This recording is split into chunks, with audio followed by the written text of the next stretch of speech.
Hi, hi students. Today we are going to do our next chapter and a new chapter. वो है exponents का. हमने अपने last जो है वो लेक्चर्स में chapter 4 square and square roots को कंप्लीट किया है. तो ये हम कर रहे हैं आज ग्रेड 7 काउंट डाउन.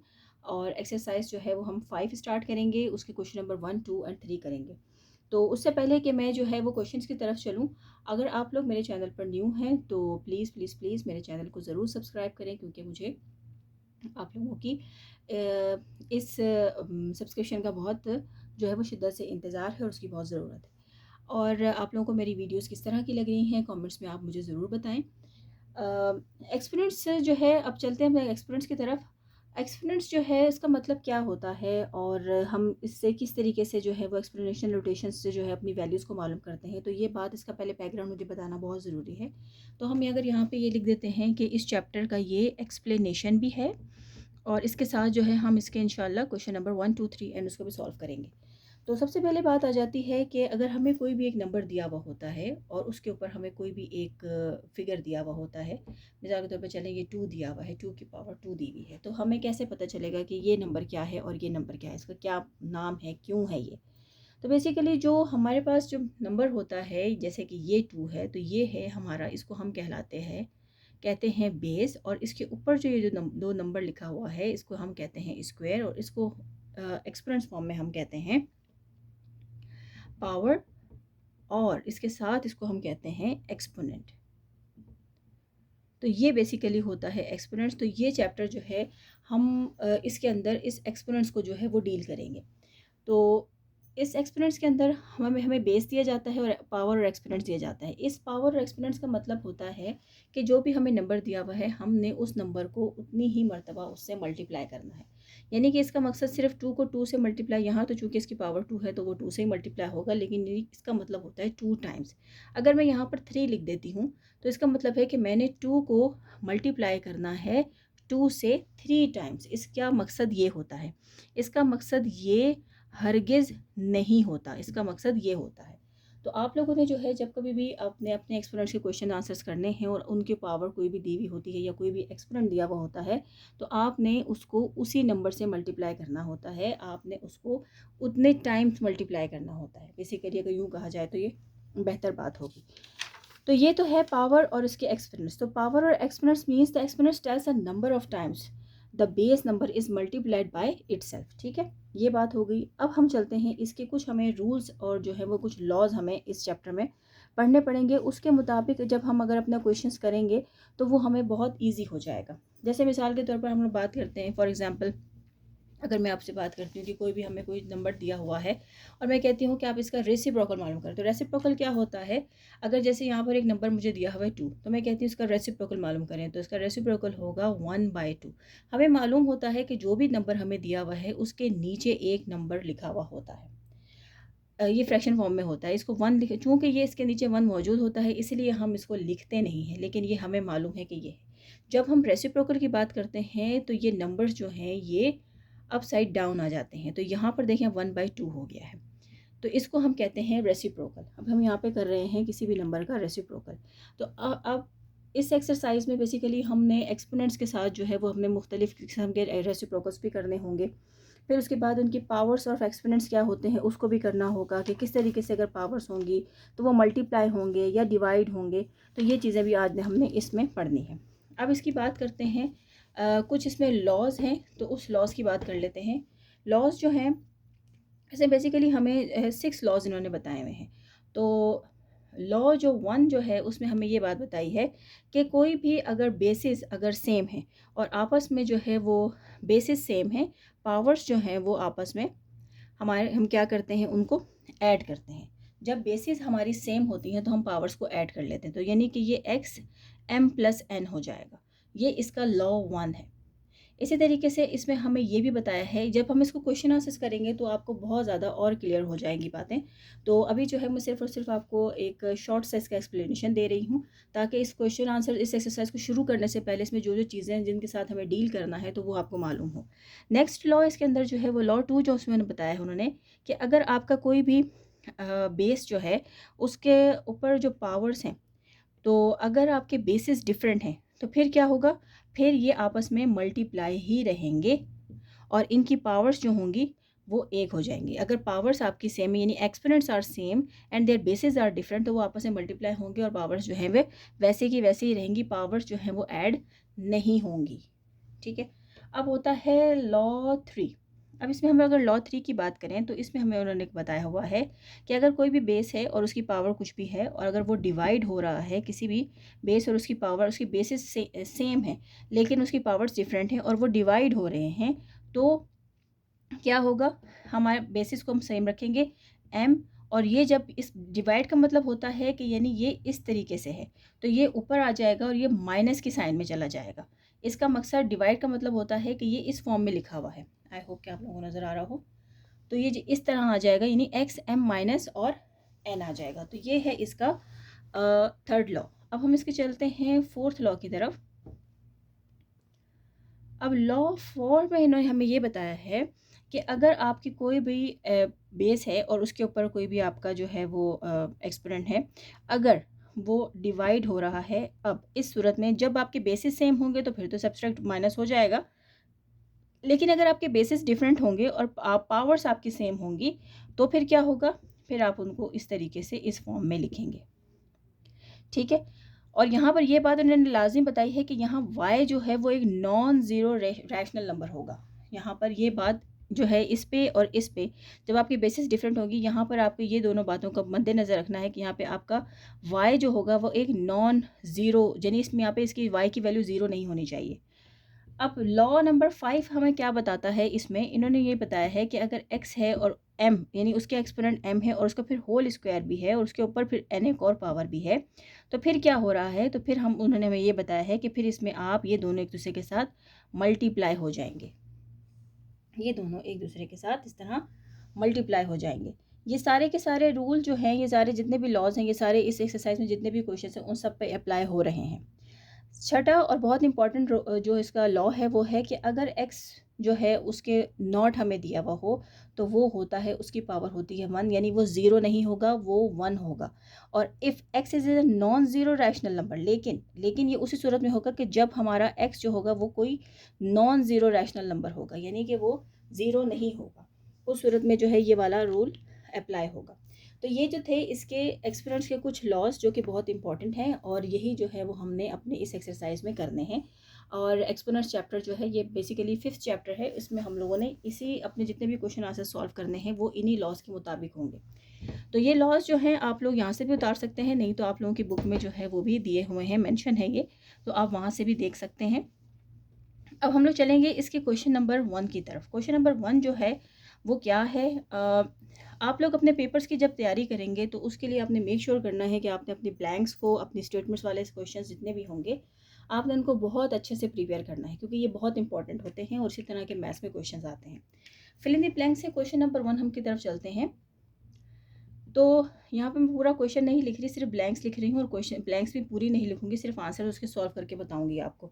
तो पहली ब्लैंक उन्होंने हमें पूछा है कि power is another term of dash, तो किसकी पावर होती है वो, पावर को और क्या कहते हैं। जैसे मैंने आपको शुरू में बताया था कि अगर 2 उसकी पावर 3 तो हम उसको पावर भी कहते हैं और उसको हम एक्सपोनेंट कहते हैं, तो यहाँ पे आप लिखेंगे एक्सपोनेंट।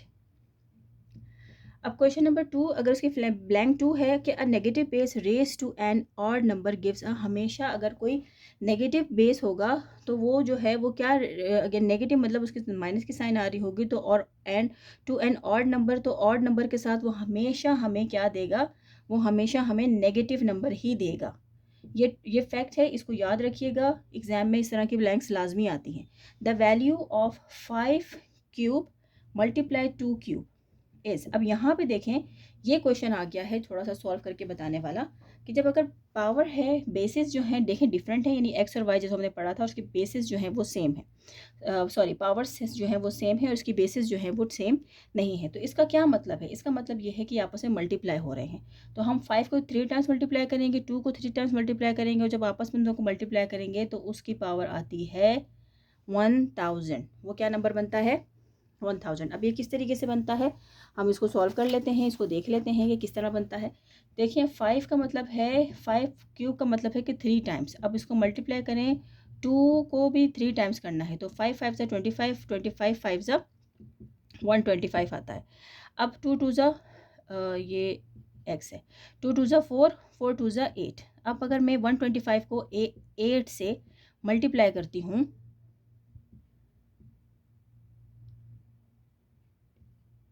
ये देखें ये 1000 आ गया। तो ये इस तरीके से 1000 आया, यानी कि हमने इसको इसके साथ इस तरह मल्टीप्लाई करना है। तो ये एक्सप्लेनेशन थी। अब मैं इसको इरेज करने लगी हूँ, तो आप लोग इसका स्क्रीनशॉट ले सकते हैं या फिर मेरी वीडियो को वहाँ पर स्टॉप करके भी आप लोग इसको देख सकते हैं। नेक्स्ट क्वेश्चन की तरफ चलते हैं। नेक्स्ट है इसका क्वेश्चन नंबर जो ब्लैंक 4 है, वो हमें क्या पूछ रहा है। उसमें उसने कहा है कि if the basis are the same their powers are, अगर बेसिस सेम होती है, जैसे फॉर एग्जांपल एक्स है, या इसकी पावर 2 है, ये भी एक्स इसकी पावर 2 है, तो क्या होगा यहाँ पे, तो पावर्स इसकी जो है वो क्या होती हैं, ऐड होती हैं। क्या होती हैं, ऐड हो जाती हैं। तो यही आपने इसको आंसर लिखना है। A number raise to the power of 0 is equal to, अगर उसने कहा है कि अगर कोई नंबर है जो कि उसकी पावर जो है वो 0 है, यानी कि वो नॉट है, तो उसकी वैल्यू क्या होगी, उसकी वैल्यू 1 होगी, क्योंकि ये हमने 6 लॉ पढ़ा है कि एक्स नॉट जो होता है वो इक्वल होता है 1 के। तो इस तरीके से जो है हमने क्वेश्चन नंबर 1 अपना कंप्लीट कर लिया है। क्वेश्चन नंबर 2 की तरफ चलते हैं। तो क्वेश्चन नंबर 2 जो है उसको सॉल्व कर लेते हैं। आज मेरे ख्याल में क्वेश्चन नंबर 1 और 2 जो है वो इनफ होगा, क्योंकि आज हमने एक्सप्लेनेशन भी दे दी, तो वीडियो मेरी काफ़ी लंबी हो जाएगी वरना। तो इंशाल्लाह नेक्स्ट लेक्चर में जो है मैं अपना क्वेश्चन नंबर 3 और 4 जो है उसको हम कंटिन्यू कर लेंगे। तो क्वेश्चन नंबर 2 जो है उसमें हमें बताना है कि whether these statements are true और फॉल्स। तो यहाँ पे मैं लिख देती हूँ कि ट्रू हैं या फॉल्स हैं। ये हमें नहीं पता, हम देख लेते हैं क्या है। तो इसका 1 अगर देखें तो उसमें हमें जो क्वेश्चन दिया हुआ है वो दिया हुआ है कि 2 पावर जो है उसकी पे 3 और 4 है उसकी पावर जो है वो है 3। तो ये बनता है 6 की पावर 3। तो ये जो है इन्होंने बेसिकली हमें एक नंबर दे दिया और उन्होंने पूछा है कि क्या ये ट्रू है या फॉल्स है। तो ये अगर हम उसको इसको सॉल्व करें तो हम देखेंगे कि ये जो है ट्रू नहीं है, ये फॉल्स है। क्यों? क्योंकि अगर हम 2 को 3 टाइम्स करते हैं, 2 को 3 टाइम्स करते हैं और 4 को 3 टाइम्स करते हैं, तो 2 2 ज़ा 4, 4 2 ज़ा 8 और 4 4 ज़ा 16, 16 4 ज़ा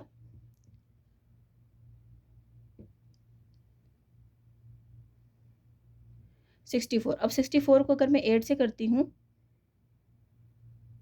और सबसे पहली बात, अगर उसको डिटेल में जाने से पहले अगर हम यहाँ पे देख लेंगे कि 2 और 4 जो है बेसिस आर डिफरेंट है, तो इनको 2 4 ज़ा 8 बनता है, 6 नहीं बनता।